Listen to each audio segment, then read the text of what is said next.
There, while Christ is evidently or vividly, as in a representation of the object, set forth crucified, and for our sins, the grandeur of the eternal judge is more impressively and affectingly displayed to our view than in the whole system of sacrifice, or even on Sinai itself. And here are footnotes.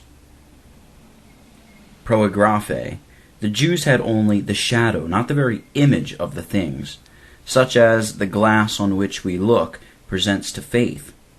Shall the exhibition made to us be accounted less solemn because clearer, and not like the mysterious shadows apt to occasion a servile fear?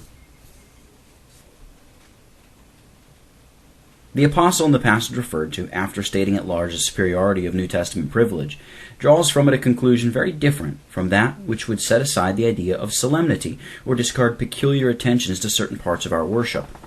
We therefore, says he, as if he had been afraid of the inference that now we have no need to sanctify ourselves, afraid of inconsiderate freedoms, even with the most distinguished institutions of the gospel state, we therefore, receiving a kingdom which cannot be moved, let us have grace, whereby we may serve God with reverence and godly fear, for our God is a consuming fire. The allusion is obviously to the case of Nadab and Abihu, Aaron's sons, who were consumed by fire for their heedless or presumptuous conduct. The apostle would have us remember that still God, as he declared on that occasion, will be sanctified in all them that draw nigh unto him. Another example of the divine regard to solemnity as a ground of special preparation we have in the case of the Passover feast. The solemnity of this institution, which rendered peculiar preparation requisite to its observance, seems to have arisen from its sacramental nature. As a commemorative, and, in its typical references, a sealing ordinance, it was distinguished from other feasts of the law. For a stated period, God would have the minds of his worshippers abstracted from the world and fixed on the grand import of the service in which they were about to engage ere they ascended this holy hill. To this end he enjoined the performance of certain significant rites. Now, on the same principle, even abstracting from the relation the one sacrament has to the other, special preparation must be seasonable and proper in regard to the New Testament feast. It is not less worthy of respect than the former, nor are its nature and references such as to preclude our knowing it in any peculiar form. The preparation must no doubt correspond to the present economy. In point of time to be spent, we dare not recur to the yoke of bondage from which Christ has set us free. And instead of the legal rites, the simple exercises and forms of Christian worship are the only succedanum allowed us. These, however, are equally, nay, in a superior manner, calculated to instruct and direct, to abstract the mind from worldly concerns and elevate the affections to God and spiritual objects. The grounds of the paschal preparation are not to be ascribed solely to the genius of the law, as if our having received the atonement rendered anything similar wholly impertinent and improper in regard to the supper. For though that preparation in its duration and rites formed a part of the antiquated bondage, yet correspondent to what was stated in the preceding paragraph, we may remark the emphatic particle used by the apostle, on this subject. Even Christ, our Passover, is sacrificed for us.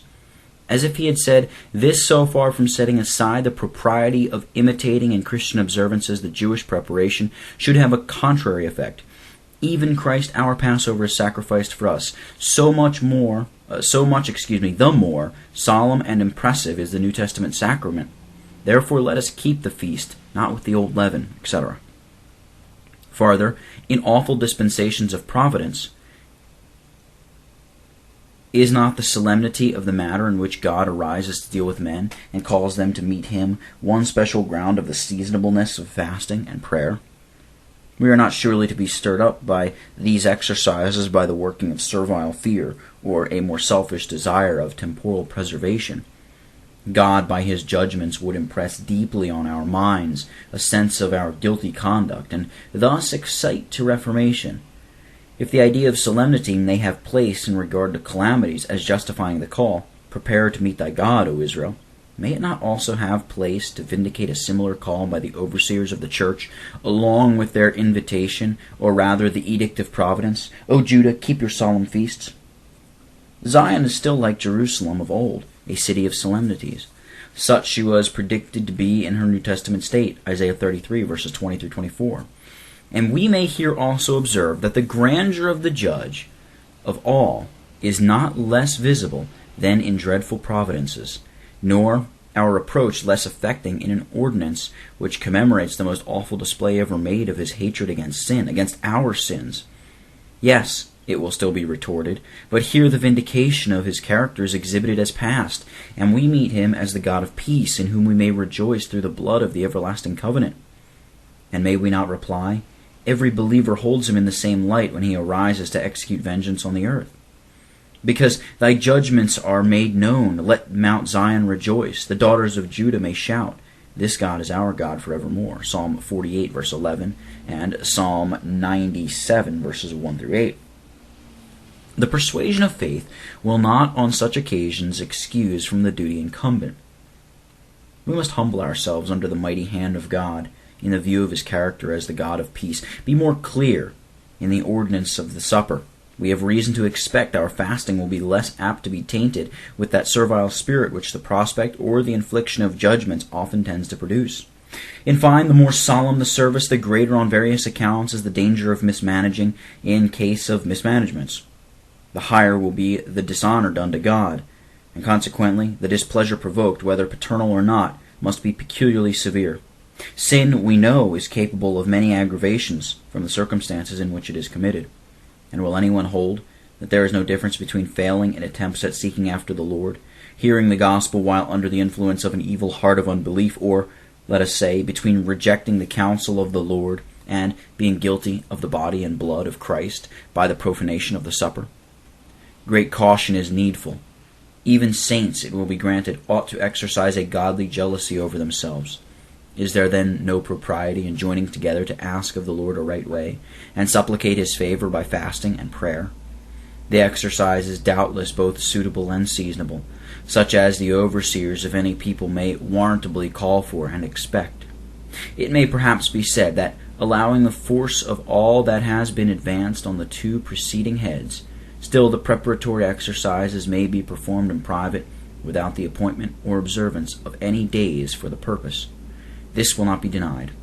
A reasonable subjection, temperately stated, always deserves respect. The thought may occur to a candid inquirer, and it is not without force. Such an one, we would remind that the defenders of the days never held them to be essential, never maintained an absolute necessity for public preparatory service. There are, however, considerations sufficient to vindicate the appointment of this, and which will also have their due weight with a person of the temper supposed. He will remark that in the instances from which we have argued, public preparatory service on the grounds specified usually obtained. It was appointed by God himself in the cases of special intercourse with Israel in the desert, of the Passover and of the Feast of Tabernacles. The fasting, too, in cases of ordination, which are social concerns, or of calamities in public.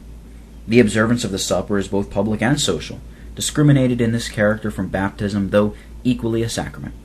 Besides the personal benefit to be expected, it promises congregational and even diffusive advantage, that it may be blessed in its bearing on the public profession of the body, or for the confirmation of brotherly love, or as a season of revival to any congregation. There is, correspondent to these objects, a suitableness and propriety in socially testifying our desires, imploring the abolition of all grounds of controversy, and preparing for its reception.